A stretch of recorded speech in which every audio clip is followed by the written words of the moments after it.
Si conduce durante 7 horas y recorre 385 millas, ¿cuál es su tarifa? Este es un problema de aplicación de la fórmula distancia igual a velocidad por tiempo. Entonces, si comenzamos con nuestra fórmula, D es igual a R veces T. Si viajas durante 7 horas, entonces T es igual a 7 horas. Y si viajas 385 millas, entonces la distancia D es igual a 385 millas. Ahora realizaremos la sustitución en la ecuación y resolveremos R, que es la tasa. Sin embargo, cuando realicemos la sustitución, vamos a dejar las unidades. Entonces D es igual a 385. Es igual a R, que estamos resolviendo, por T, que es 7.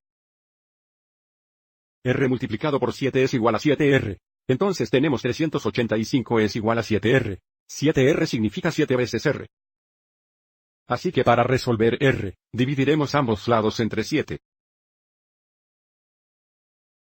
Esto se simplifica a R. R es igual a este cociente, 385 dividido por 7.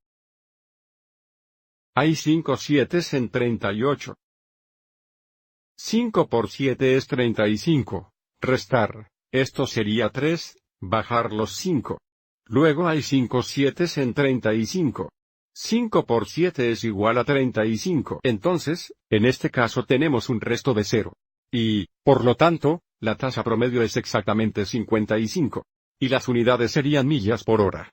Observe cómo las unidades para 385 serían millas y las unidades para 7 serían horas. Entonces su tarifa es de 55 millas por hora.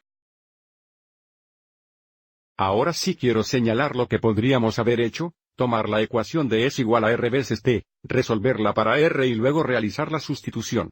Por ejemplo, si comenzamos con esta ecuación aquí, la distancia es igual a la tasa multiplicada por el tiempo, y resuelta para R, dividiríamos ambos lados entre T. Si simplificamos, habríamos dividido de entre T es igual a R, o R es igual a D dividido por T.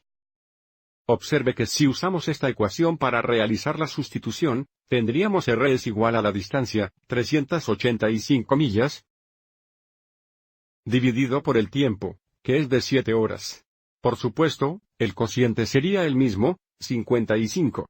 Usted nota cómo en esta forma enfatiza que nuestras unidades serían millas por hora. Espero que hayas encontrado útil esta explicación.